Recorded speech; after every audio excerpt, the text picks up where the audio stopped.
everyone, it's Froggy and I'm back again with another episode of Will a Wonderful World. So let's go ahead and open up this post box. Can I just do the... No puedo regresar. Well, alright. I didn't want this one, but sure. 돌아갈 수만 있다면.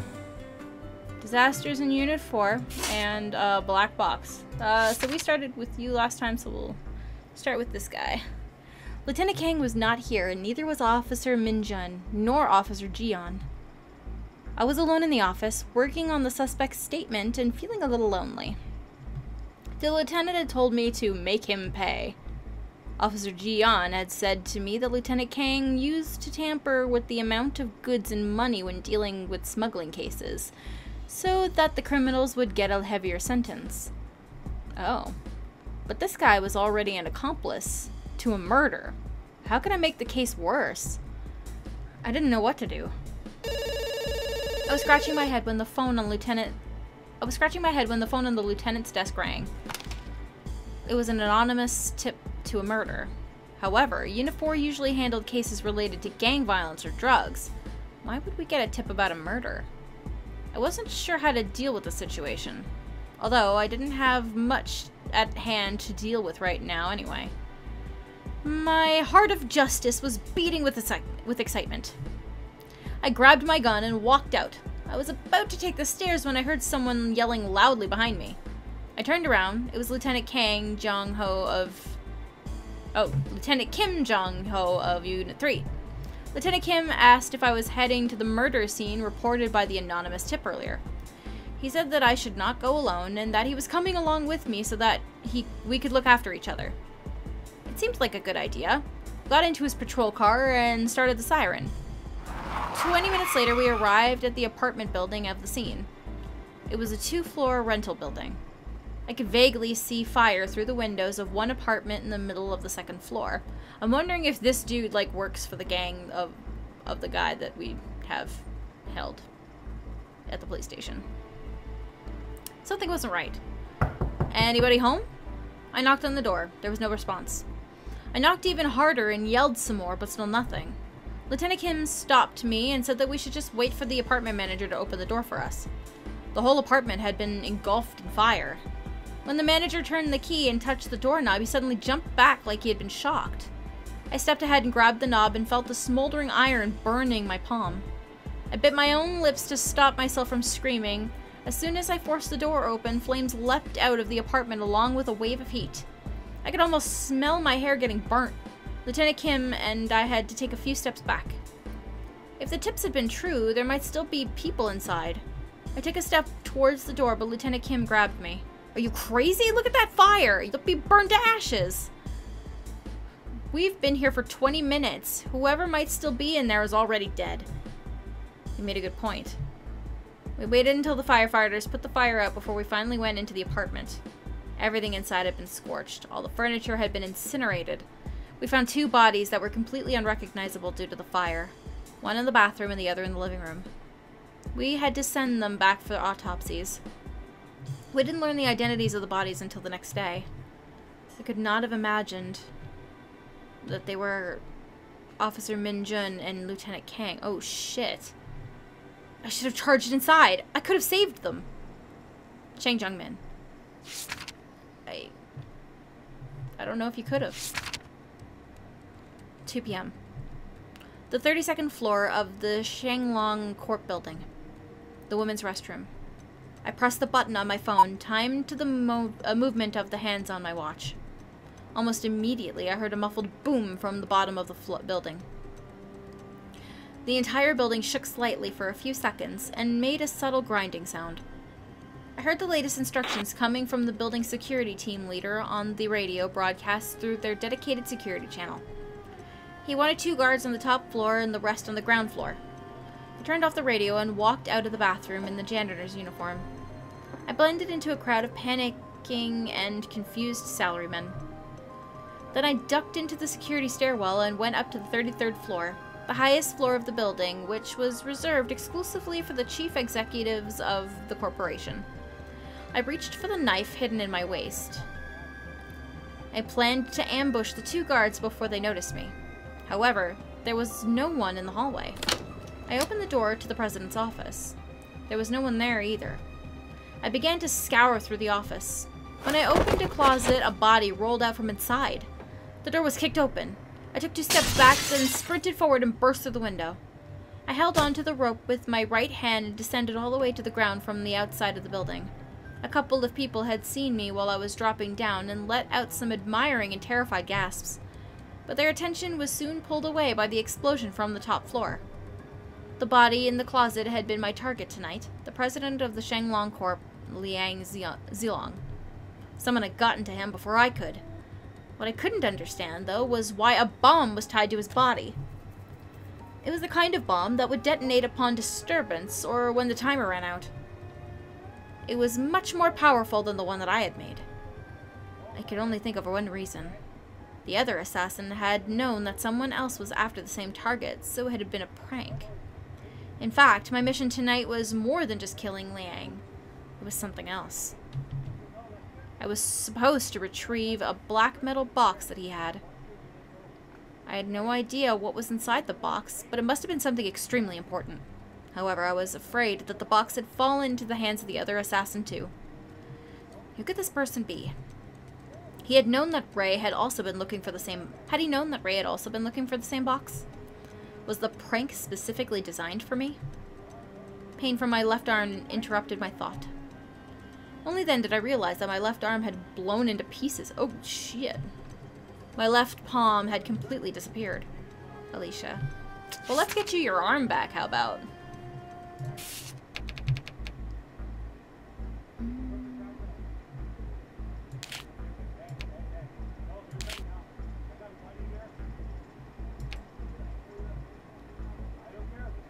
The door was kicked open. I took 2 steps back and sprinted forward and burst through the window.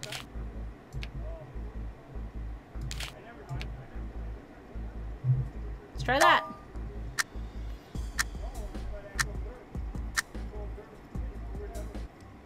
I smashed the window of the bathroom, sorry. To my surprise, I found Lieutenant Kang passed out on the bathroom floor. Even more surprisingly, when I carried the lieutenant into the living room, his foot accidentally bumped into the door of the closet, which was knocked open. Then a body rolled out from inside. I recognized the body. It was Officer Minjun. It had only been a few days since we last saw each other. Never would I ever have imagined that I would be seeing him again like this. I couldn't think anymore. I had to leave Officer Minjun to Lieutenant Kim at the scene. I drove Lieutenant Kang to the hospital myself as fast as I could. Fortunately, Lieutenant Kang was mostly okay. The doctor said he had only had some serious alcohol poisoning. However, this was only the beginning. The next day that I went to visit the lieutenant, who was still in a coma, but a bunch of men from Unit 3 kicked me out once again. They had reason to believe that the lieutenant might be heavily involved in Minjun's murder. What? From now on, they were putting him under 24-hour surveillance. Damn it! I hadn't had time to check on Officer Min, as I had to rush Lieutenant Kang to the hospital. The autopsy had been concluded that the entire investigation and process was under the complete supervision of Unit 3.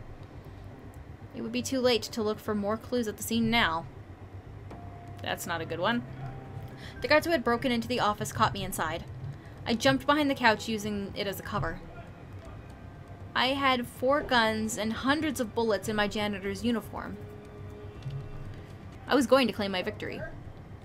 I pulled out the first gun and aimed at the big man standing at the door. But then the closet in the corner of the office suddenly exploded. The flames that erupted from it engulfed everyone in the room. Okay, not good.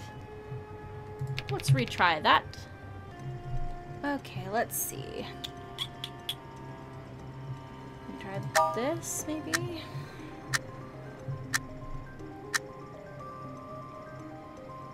I never expected that I would have recognized the body that had just rolled out of the closet. It was Officer Minjun. The fire was getting worse in the room. Whether it was because I had inhaled too much smoke, or the temperature had gotten too high, or that I was just in too much shock, I felt myself unable to think anymore. But I could remember that Lieutenant Kang was still in the bathroom.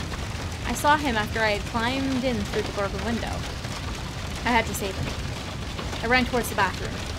Right then I heard a crisp crackling sound of something collapsing. A cabinet over 2 meters tall fell down in front of the bathroom door. It blocked my way right before my very eyes. My knees crumbled, and I knelt before the cabinet. I was unable to breathe in the heavy smoke, and I slowly collapsed in the burning temperature. I began to lose consciousness. Okay, well, you just straight up died. That's not good. Let's just put everything here.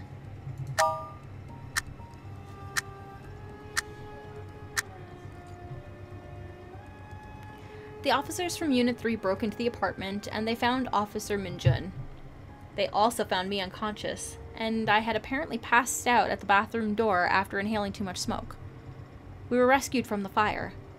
When I finally woke up at a safe location, the first thing I did was tell the people around me that Lieutenant King was still behind in the jammed bathroom door. He was passed out inside, but it was already too late. They told me that the fire had been put out for a while, and they had found a burned body in the bathroom. Not good. My target, the president of the Shenlong Corp, Liang Zilong, had not been in the room.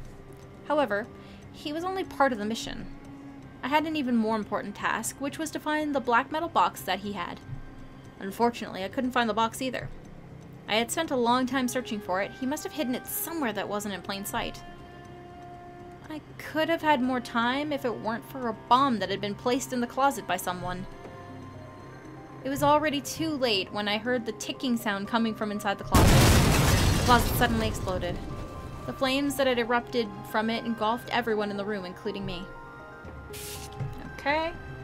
Let's try moving everything over here. Is there another place I can put it? No. So when I opened the pulled out from inside, the door was kicked open. Let's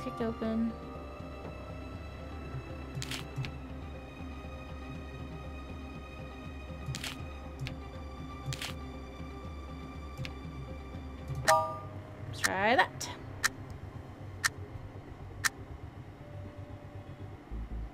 No one was in the bedroom. A lot of empty beer bottles were scattered on the floor, most of which were empty. Some of them were not empty, though, and the beer had spilled all over the place. There were still a lot of burning candles on the floor, too. Lieutenant Kang is passed out over here. I heard Lieutenant Kim's voice coming from the bathroom. I ran to the bathroom. Lieutenant Kang looked extremely pale. His lips were purple, and he was unconscious. I had no time to wonder how on earth Lieutenant Kang had ended up here. We drove him to the hospital immediately. The doctor told us that Lieutenant Kang had suffered from alcohol poisoning. Thank goodness that we had gotten to him in time. If we had been a little bit later, the consequences would have been severe. Lieutenant Kang survived. However, we had left so hastily that we hadn't noticed the unusual thing hidden in the living room at the time. The next day I went to visit the lieutenant, who was still in a coma, but a bunch of men from Unit 3 kicked me out once again. They told me that Officer Minjun's body had also been found in Lieutenant Kang's home. They had reason to believe that Minjun was murdered, and that the lieutenant might have been heavily involved. From now on, they were putting him under 24-hour surveillance. Okay, we're getting closer, so we need to... When I open the closet, we'll do that, and try that. This time he should find Minjun. I held onto the rope with my right hand and descended all the way to the ground from the outside of the building. It had been going well for me tonight at first. I had accidentally found the metal box that Ray had asked me to find when I dropped down to the floor to get away from the heavy smoke. It had been glued to the bottom of the couch. But when I was about to escape through the window, the guards that had broken into the office fired and hit me in my right hand. I had to drop the box and leave Liang's office. Every mission relies on skill 70% of the time, and the rest of it depends on your luck. Ray had taught me that. I was out of luck for tonight. Later that evening, an informant notified me that the target, Liang Zilong, had already been killed before I had even gotten there. That meant that there had been someone else who had been in the same who had the same plan and the same intentions as Ray. Perhaps they had been looking for the metal box too. The next day, I snuck into the building again, but the black metal box was nowhere to be found. I recognized the man lying on the floor. Officer Minjun's eyes were wide open. Well, they were dark browns. There was a dark brown stain near his chest on his dark-colored shirt. The blood had already dried. Judging from the amount of blood and the shape of it, it must have been a gunshot wound. Why would he be here? Where on earth was this place? What had happened to him? I looked around the living room. A lot of empty beer bottles were scattered on the floor, most of which were empty. Some of them were not empty, though, and the beer spilled all over the place. There were still a lot of burning candles on the floor, too. Lieutenant Kang is passed out over here. I heard Lieutenant Kim's voice coming from the bathroom. Lieutenant Kang? Why was he here, too? I got back up and walked to the bathroom. When I walked past a dresser in the living room, I noticed a knocked-over picture frame. When I flipped it over, it was a photo of Lieutenant Kang with a woman in her 30s. Lieutenant Kang looked much younger in the photo. He even seemed a little shy. Both of them were in uniform with their guns holstered. I couldn't look away from the woman in the photo for a long time. Then I finally remembered. She had been the previous lieutenant of Unit 2, Jae-gal Seok, a legendary figure in the Busan police precinct. She was a beautiful woman, but more importantly, she was considered to be better than any of the male officers on the force. She was famous for being incredibly courageous and decisive. She was the idol of almost every young police officer. Even during my days in the academy, a lot of my classmates had her photos in their private collections. That was how I had recognized her. The photo had obviously been taken before she had been killed in the line of duty. Lieutenant Kang looked like he had just joined the police too. Perhaps he was a fan of hers too. There was nothing strange about that. So this might be Lieutenant Kang's home. Why would Min-jun's body be here then? I suddenly remembered the anonymous tip, and I was starting to get more and more suspicious. Officer Min-jun had been shot. He was still in his undercover outfit, which I had seen a few times. I went back to check on his body, and there was nothing else in his pockets, but I did notice a keychain attached to his waist. I heard Lieutenant Kim walking over from the bathroom. He must be wondering why I hadn't responded yet. I quickly took the keychain off and hid it. Please, Buddha, please bless me. Bless me so that I can find the truth and avenge Officer Min-jun. So S rank and A rank. Okay. So this is good and not touching this. Door was kicked open. I took 2 steps back, sprinted through the window. Maybe that?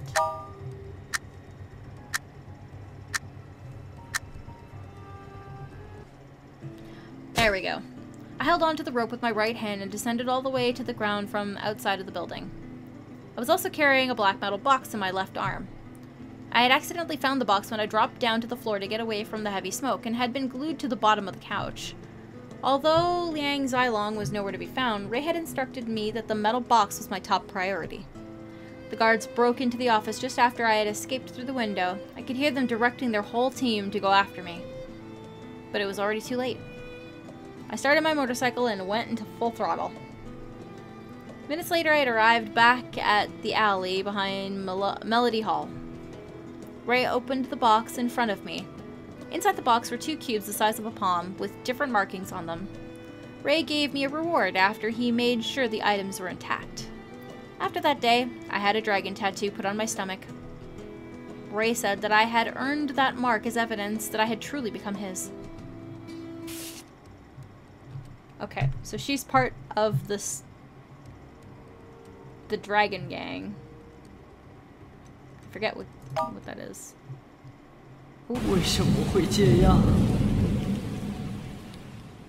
don't know what's going on here, but we're gonna go ahead and end this episode here for today. Hope you guys enjoyed it. If you want to see more videos from me, then don't forget to like, comment, and subscribe. Thanks for watching.